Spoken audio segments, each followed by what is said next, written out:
스텔스 기술과 신개념 A사 레이더 등 극비 영역을 테스트 베드로 검증하겠다. 이번 거 같은 경우에는 대단히 특이했어요. 이 기술을 가지고 있느냐 아니냐에 따라서 40년간의 대한민국 국방이 결정된다고 해도 저는 무리한 내용이 아니라고 생각해요. X밴드에 최적화된 스텔스 기를 탐지할 수 있을 뿐만 아니라 적한테 탐지되는 것도 막을 수 있다. 광대역 A사 레이더 같은 경우에는 전투기에도 쓰이겠지만 함선이라든가 전차 여러가지 무기체계에도 다 쓰일 수 있는 일종의 게임 체인저라고 볼 수 있거든요. 6세 전투기 플랫폼을 하루라도 빨리 시작해가지고 세계 추세에다 따라가는 게 맞다.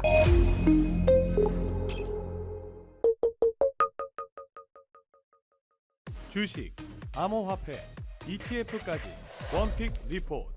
이번에 또 ADD 테스트패드 관련해서 여쭤보겠는데요. 2026년 국방 예산 안에는 한국형 차세대 스텔스 전투기 개발을 위한 이 스텔스 브릿지 기술에 636억 원을 투입한다라는 내용이 있습니다.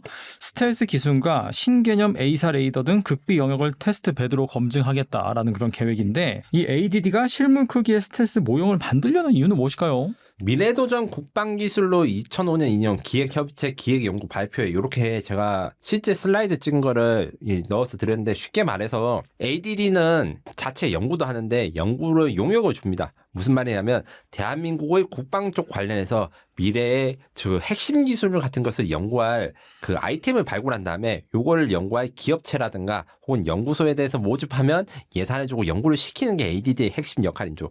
그게 25년 2차 기획협의체 기획연구 발표인데 이번 거 같은 경우에는 대단히 특이했어요. 어떤 식이었냐면 원래는 아마 이제 박사학위나 이런 거 좀 연구 직종 있는 분들은 다 익숙한 이야기인 건데 정부가 연구 예산을 그냥 짜는 게 아니라 이제 청취회라든가 이런 게 있어서 만약에 전투기를 치면 야 내년에 대한민국의 전투기에 대해서 어떤 걸 연구해야 될까 이런 거를 이제 청취도 받고 설문조사도 한 다음에 정하는데 이번에는 급하게 국방 예산 스텔스 기술에 대한 핵심 기술 연구가 필요하다고 예산이 먼저 짜가지고 요거를 빠르게 사용하려다 보니까 ADD가 이거 원래는 우리가 토론회도 거쳐야 되는데 지금 워낙 급하고 중요한 일이기 때문에 아이템을 먼저 정해서 이렇게 알려드리겠으니까 6개월 안에 이 아이템을 수행하고 싶은 기업이라든가 연구소는 그 연구 계획서를 만들어서 우리 예산을 타가시오. 요게 이 내용이고 요게 스텔스 전투기 기술입니다. 이 정도로 중요한 거는 스텔스 전투기가 방산 주권을 위한 필연적 선택이기 때문이다.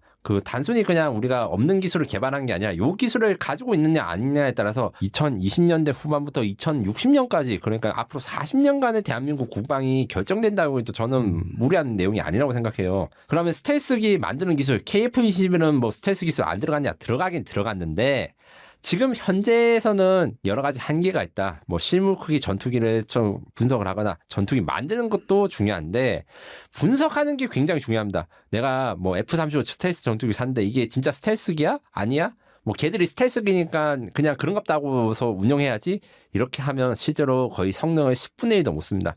정확하게 분석하고 평가하는 방안 이것이 중요하고 그다음에 현재 상황에서는 이 얼마 전까지만 해도 이런 거대한 전투기라든가 비행기를 이 레이더 스텔스기인지 아닌지 측정하려면 외부 그러니까 해외에 나가서 측정을 해야 되는데 얼마 전에 이게 조금 해소가 됐어요. 그래서 국내에서도 이제 독자적으로 스텔스 기술의 평가가 가능해졌고 그다음에 스텔스 함선, 잠수함, 전투기, 미사일 같은 거 만들 때 이 측정을 하기 위해서 해외에 왔다 갔다 하면 개발 기간이 길어지니까 그걸 국내에서 다 해결해야 되고 그리고 스텔스 만드는 기술뿐만 아니라 그 평가하는 기술 얘가 지금 레이더 얼마 안 잡히는지 이런 걸 조사하는 것도 다 미국의 수출 규제에 걸립니다. 그것을 극복하기 위해서 지금 연구를 하고 있는 겁니다. 근데 요게 대해서 지금 400억 원 이상은 예산을 들어가지고 실물 크기 테스트 베드를 만든다는데 이게 실물 크기란 건 거의 20m 가까운 엄청 큰데 모형인데 모형이 아닌 거의 실제 기체에 가까운 걸 만들어야 됩니다.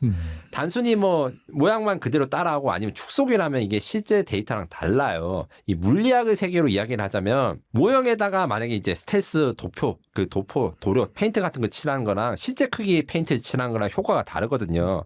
왜냐면 라디오가 요새 거의 안 쓰고 있는데 안테나든가 이런 거 안 쓰고 있는데 안테나 길이에 따라 가지고 당연히 수신하는 감도가 달라질 거 아니에요. 그거랑 똑같은 원리로 그래서 축소 모형으로 하면 제대로 파악이 어렵습니다. 그래서 실제 크기로 만들어 봐야지 이론적으로 우리가 설계한 게 제대로 맞는지 공식이나 이런 게 검증이 가능하고 이론적으로 설명한다는 거 하니까 이거는 뭐 교과서에 써 있는 거 아니야. 뭐 학부에서 배우는 기술인데 이건 뭐 검증을 해야 돼. 이렇게 말씀하신 분도 있어요. 실제로는 그렇지 않아요.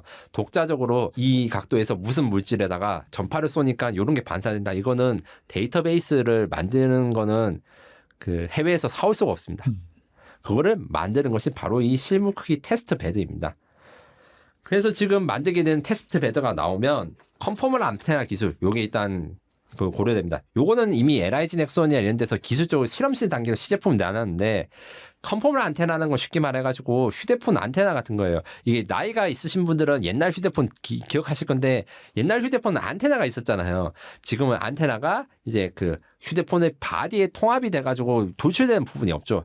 전투기도 똑같은 겁니다. 그래서 돌출되는 부분이 없이 안테나를 만들면 스텔스 기술이 향상되고 그리고 안테나의 크기를 늘리면 돌출된 안테나는 크기가 늘리면 공기저항이 커지고 레이더에 잘 잡히니까 크기를 늘릴 수가 없는데 지금 옆에 왼쪽 그림처럼 날개에다가 안테나를 길게 다루면 이거를 세워서 안 만들어도 되고 내장이 가능하니까 길이가 길어진 거예요. 길이가 길어지면 안테나가 더 잘 수신할 수 있다.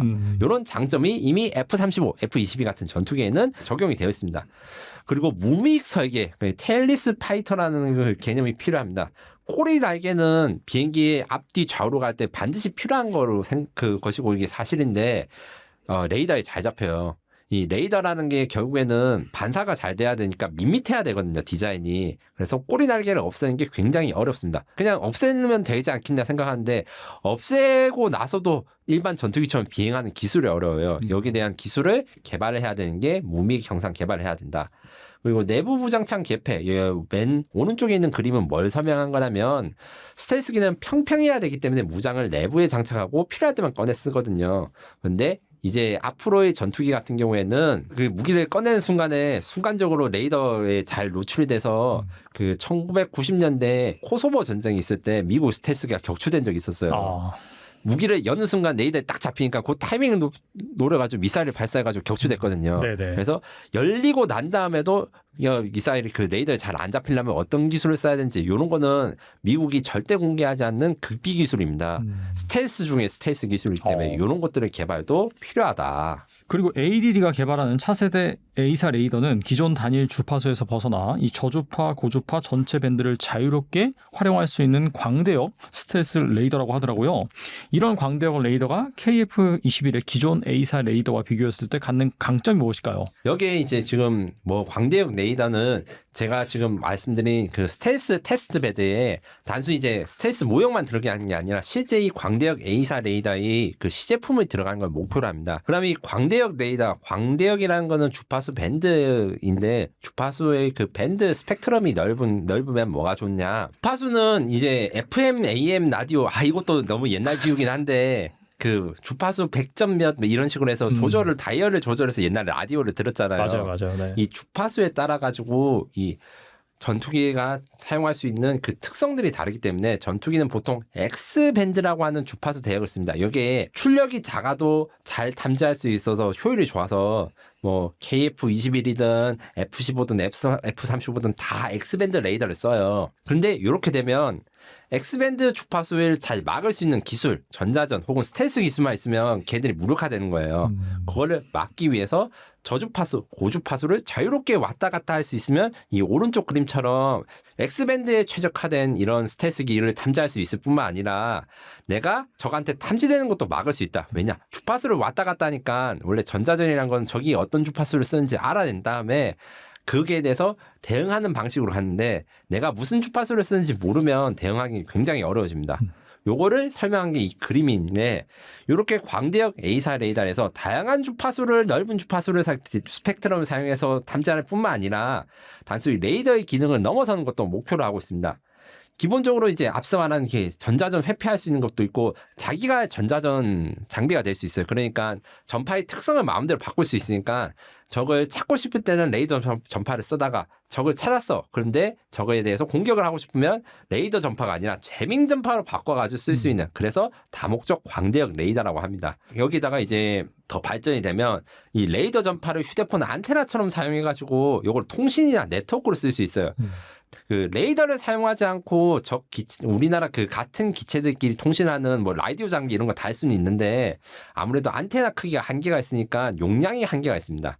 AI 이야기를 할 때 요새 결국엔 AI가 램이 중요해가지고 지금 어디야 반도체 산업들이 주가가 올라가니 뭐 많이 쓰이니 이렇게 이야기를 하잖아요. 똑같이 대역폭이 큰 대형 안테나를 가진 이런 통신이 가능하면 우리나라 드론이라든가 아니면 동료 기체들이랑 더 많은 정보를 구현할 수 있으면 이게 또 미래전에서 굉장히 중요해집니다.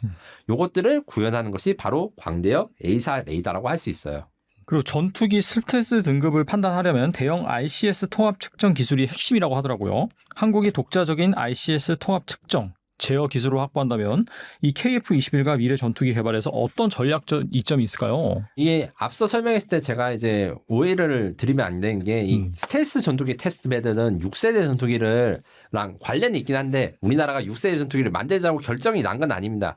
쉽게 말해서 스텔스 전투기에 대한 모든 기술을 다 아는 다음에 우리 뒤에서 설명하겠지만 어떻게 만들어야 될지는 이제 2028년 이후에 결정이 되는데 일단 이 테스트 베드로 만든 스텔스 기술을 만들게 되면 어떻게 되냐. KF-21에 일단 적용하게 되면 KF-21이 사용할 수 있는 스텔스 기술을 확보하게 됩니다. 물론 이게 할지 말지 요거에 대해서는 좀 공부가 필요한데 기술적 난간의 실현 가능성을 검증하게 되면 이제 스텔스 형상 최적화 기술, 그다음에 내부 무장착, 내장형 센서 통합 기술이 적용되게 돼서 블록 1에서 이렇게 노출되어 가지고 전자파를 많이 발산할 수 있는 외부 무장이라든가 외부 포드 같은 것을 오른쪽 그림처럼 완전 내장형으로 임무를 할 수 있게 이렇게 변경되는 것입니다. 그리고 이제 요 관점에서 설계 데이터 이런 걸 확보하게 되면 KF-21이 앞으로 발전하게 되고 수출 경쟁력을 확보할 그 기본적인 동인이 되고 있어요.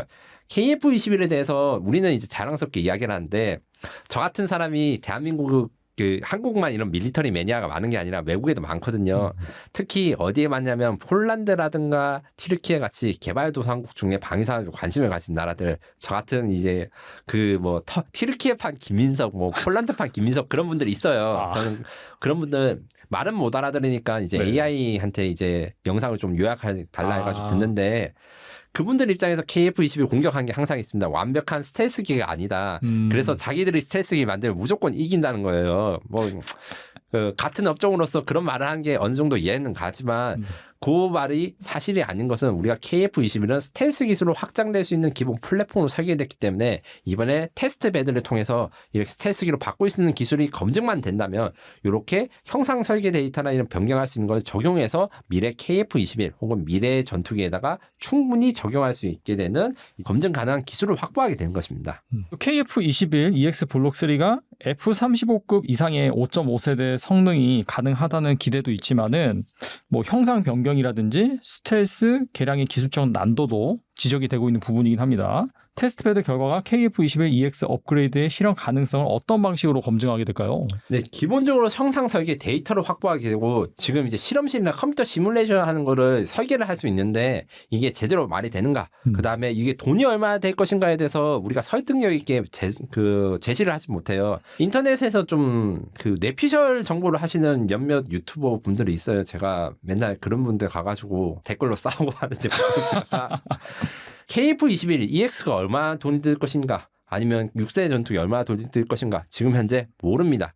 지금 현재 나오는 수치는 전부 다 그냥 대략적인 계산, 인건비라든가 아니면 R&D 비용 과거 사례를 사용해서 추정을 한 건데 이렇게 돼서는 우리가 세금이 들어간 개발 비용이니까 갈지 안 갈지 결정을 할 수 없어서 이런 예산과 개발 기간에 대해서 확실한 에스티메이션이 가능하다. 물론 어떤 분들은 돈이 얼마나 들든 시간이 얼마나 들든 우리는 무조건 가야 된다. 저도 마음으로는 그러고 싶은데 우리 세금이 들어간 거에서 그렇게 하면 세금 쓰는 게 그렇게 쉽지 않습니다. 정당성을 인정받으려면 정확한 계획이 있어야 되는데 이 테스트베드 개발로 방향성, 그다음 예산, 기간을 확정할 수 있게 되는 거고 핵심 기술이 검증되면 또 다른 장점이 있어요. 우리가 6세 전투기를 만약에 이제 우리 돈이 모자라가지고 개발하지 않게 되고 수입하게 되더라도 이때 매우 중요합니다. 상대방 아마 미국이겠죠. 미국의 F-47 같은 6세 전투기를 한국에 판매한다 했을 때 얘들이 진짜 성능이 맞는지 스텔스 전투기가 맞는지 그리고 얘를 잘 사용하려면 어떻게 사용해야 되는지 전술 같은 거는 가르쳐주지 않을 겁니다. 우리가 스스로 파악해가지고 알아내야 되기 때문에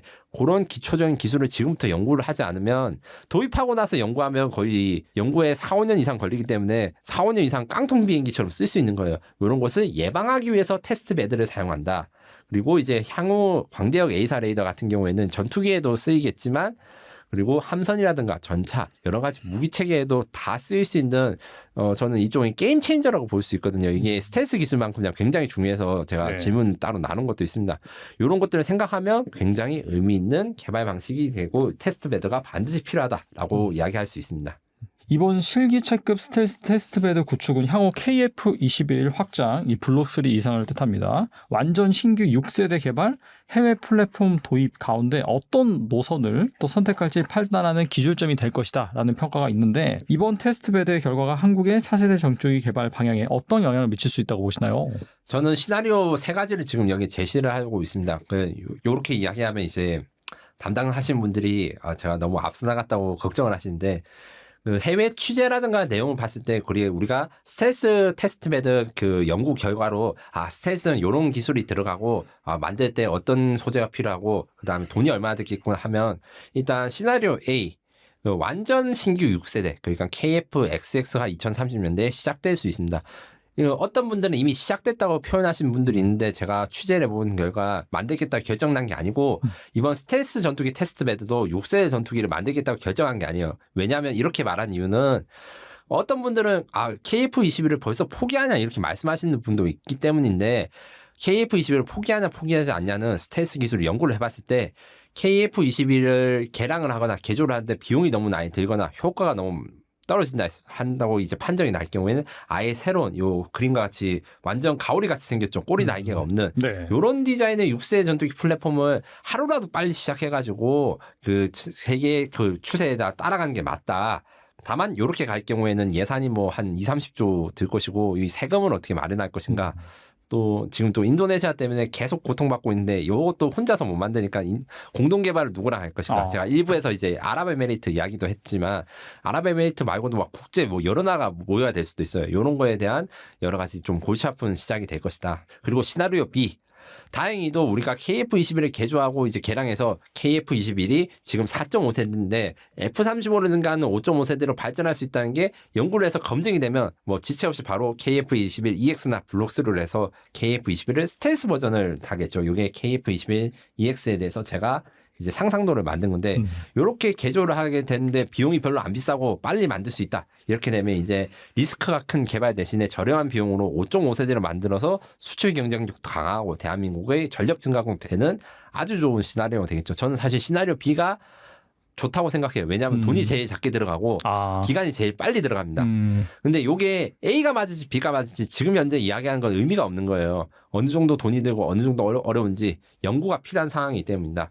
그래서 제가 이거는 이제 개인적인 의견으로 시나리오 C를 하게 된 건데 하이브리드를 생각할 수 있다라는 게 있습니다. 이게 제가 실제 이제 공식적인 CG가 아니라 제 상상도로 만든 건데 완전 새롭게 만들거나 아니면 기존의 기존의 KF-22 형상을 그대로 놔둔 채로 스텔스기 만드는 거 둘 다 어렵다면 절충을 해서 그 미국의 방식을 좀 따라하는 게 좋다 생각합니다. 미국이 지금은 6세 전투기를 갔는데 그 전에 F-22라는 5세 전투기를 꼬리 날개를 없애가지고 만든 만타라는 비행기를 만들 계획을 한 적이 있어요. 그것처럼 KF-21을 꼬리 날개 없게 개조를 해가고 이제 동체를 좀 늘려서 이제 5.5세대기 이상 정도로 해서 이렇게 되면 이제 완전 신규 플랫폼보다는 비용이 적게 들고 개발 기간도 짧게 될 것이고 그 다음에 KF-21의 그 여러 가지 문제점이라든가 스텔스 성능이 낮아지는 것을 좀 보완할 수 있지 않나. 그리고 완성됐을 때 그 우리가 이제 미래 2030년대 이후에 방산 수출을 할 때는 지금보다 더 발전되고 우리가 상상할 수 없는 저 신무기들이 나올 수도 있는데 이런 데에 대해서 어느 정도 대응이 가능한 것이 시나리오 C다. 그래서 절충안도 한번 생각해 보자고 제가 한번 말씀드려봤습니다.